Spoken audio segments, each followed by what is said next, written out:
Kita akan baca ayat 75 dan 76 surah Maryam, yang mana ayat ini Allah masih lagi bincangkan tentang perihal orang kafir yang tidak mahu beriman. Mereka tidak mahu sujud kepada Allah, mereka tidak mahu ikut perintah Allah, bahkan mereka memperlekehkan orang-orang yang beriman dari sudut mereka merasa bangga, mereka mempunyai lebih kekayaan, kemewahan, ramainya pengikut, mereka itu darjatnya lebih tinggi. Maka mereka ini kalau tidak mahu berubah, setelah Allah ancam mereka dengan kebinasaan umat-umat yang lebih hebat daripada mereka sebelum ini yang telah Allah binasakan, maka apakah ia akan berlaku kepada mereka sehingga hari kiamat? Kita akan dapatkan jawapan tu pada ayat nombor 75. A'udzu billahi minasyaitonir rajim. Bismillahirrahmanirrahim. Qul man kana fi dhalalati falyamdud lahu ar-rahmanu حتى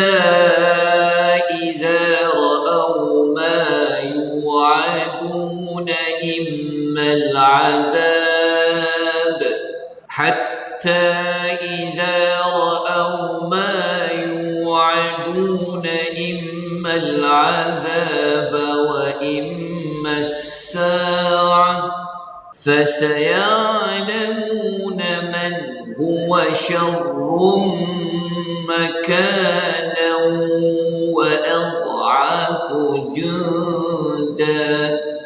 Tengok terjemahan ayat 75 surah Maryam. Katakanlah wahai Muhammad, maknanya Allah memerintahkan Nabi SAW untuk menjawab kembali salah sangka orang musyrikin sebelum ini. Sesiapa yang berada di dalam kesesatan, maknanya ini satu kepastian dari Allah, maknanya siapa yang pilih untuk terus sesat, maka biarlah, iaitu Allah Ar-Rahman, melanjutkan baginya satu tempoh yang tertentu. Maknanya Allah memberikan peluang, ruang kepada orang musyrikin untuk mereka meneruskan pilihan mereka untuk berada di dalam kesesatan. Bukan bermaksud Allah ini redha, tetapi ada sesuatu yang Allah nak buat kepada mereka. Kalau mereka dah pilih nak berada dalam kesesatan, serahkanlah urusan itu kepada Allah Ar-Rahman, hingga apabila mereka melihat apa yang dijanjikan kepada mereka, sama ada azab itu di dunia ataupun azab itu di hari kiamat, maka mereka akan mengetahui siapakah orang yang lebih buruk kedudukannya dan lebih lemah penyokong-penyokongnya ataupun lebih lemah tentera-tenteranya. Okay, ayat ini Allah Subhanahu Wa Taala sebenarnya ingin melakukan suatu yang dinamakan dengan istidraj.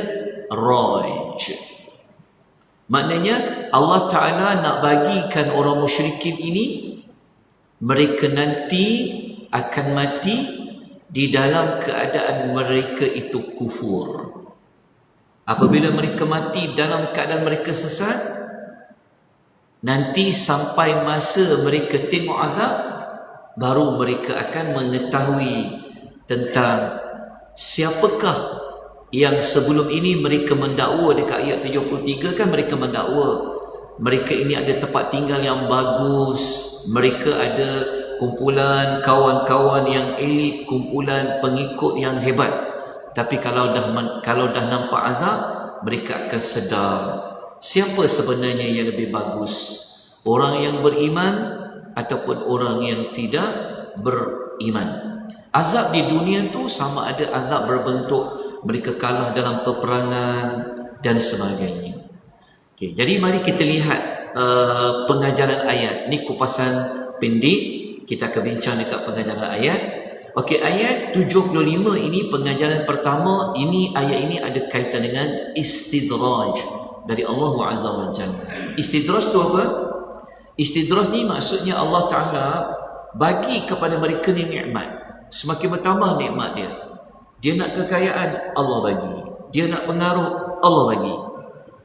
Tetapi kekayaan dan pengaruh itu bukan bawa dia dekat kepada Allah, bawa dia lebih jauh daripada Allah, menyebabkan mereka banyak lagi melakukan kemaksiatan. Makin mereka rasa mulia, makin mereka menjadi kufur kepada Allah. Ada banyak ayat Quran yang lain, antaranya mari kita lihat maklumat dalam surah Al-Imran ayat nombor 178.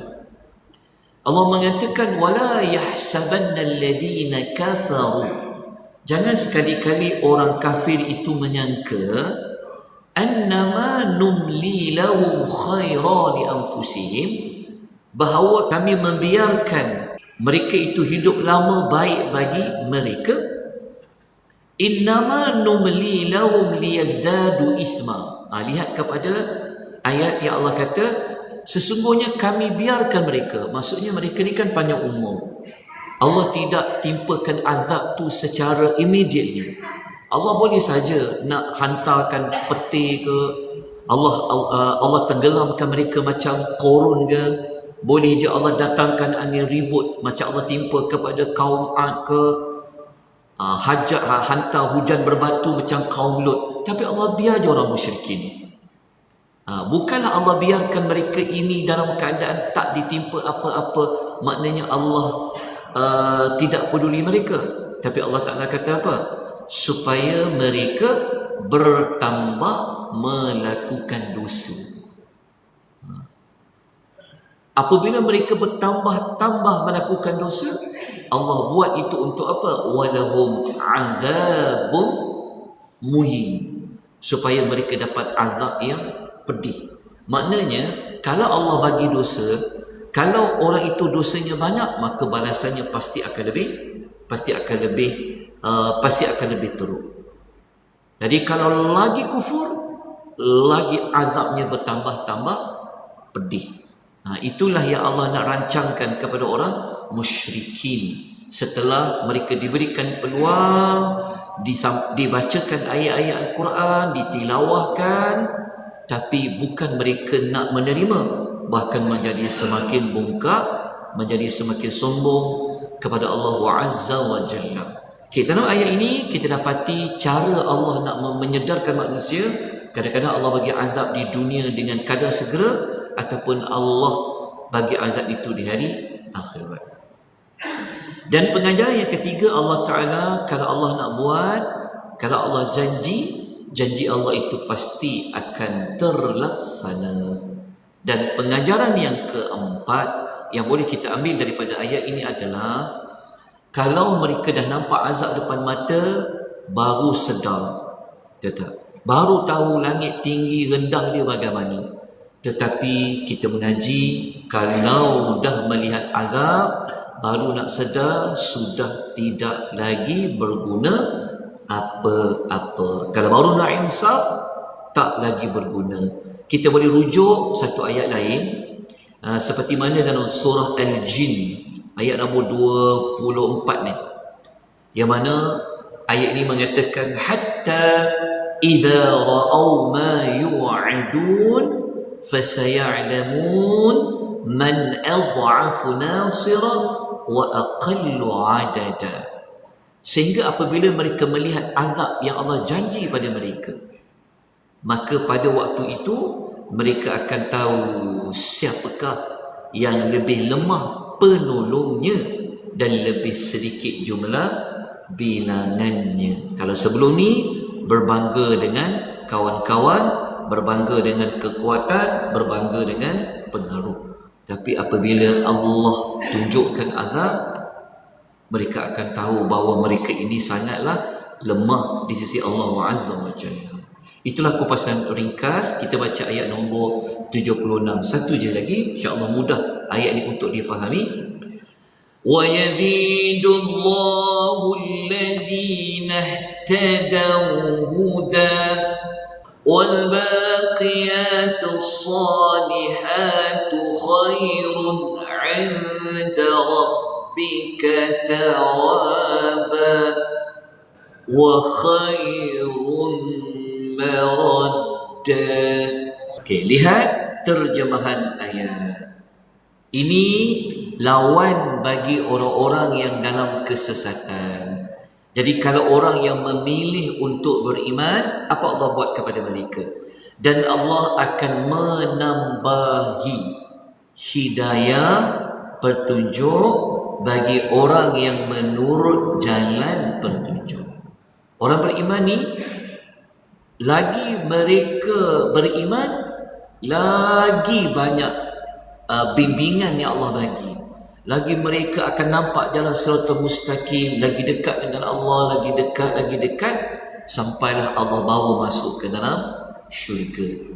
Lepas tu Allah mengatakan perkara kedua, dan amal yang baik, iaitu amal-amal yang soleh, itulah yang tetap kekal faedahnya.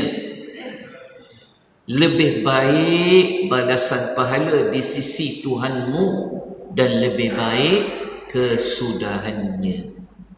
Okay, jadi ayat ni sebenarnya Allah nak mengatakan bukanlah tempat tinggal yang hebat itu yang akan memberi manfaat kepada seseorang nanti.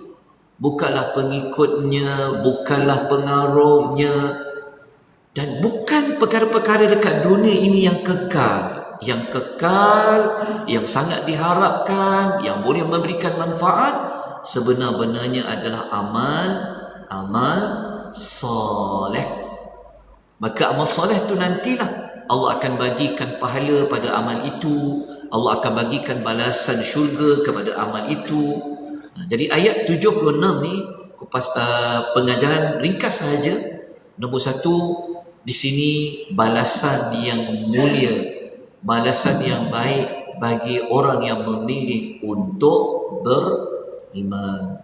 Allah bagi lagi hidayah, semakin bertambah-tambah hidayah itu dari Allah Azza wa Jalla. Baik.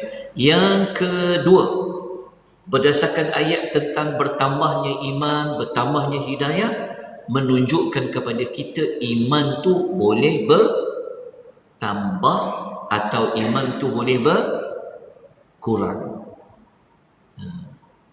Manusia ni iman dia boleh tahap lebih daripada para malaikat. So dia boleh bertambah.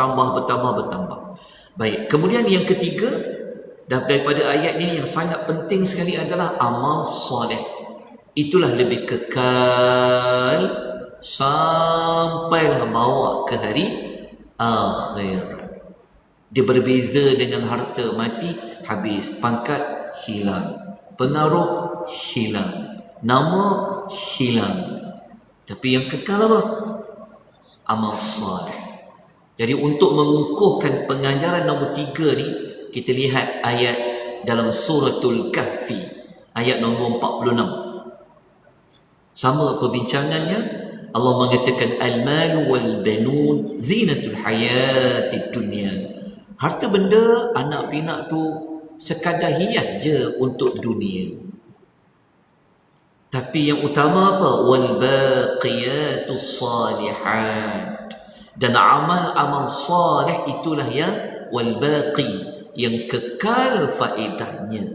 Maknanya apa? Harta benda hilang, anak-anak pinak akan ditinggalkan, ia akan bawa bersama dia mati sampai hari akhirat adalah amal salih. Maka amal salih itulah kata Allah, khairun indaka rabbika sawaba, yang merupakan pahala balasan dari Allah, wa khairun amala. Ambil kalimah wa khairun amala sebagai asas yang memberikan harapan. Maknanya apa? Yang kita paling harap sangat-sangat, yang boleh bantu kita adalah amal soleh. Maka amal soleh itulah ia akan menjadi perkara yang sangat penting. Bagaimanakah balasan kita nanti di sisi Allah Azza wa Jalla.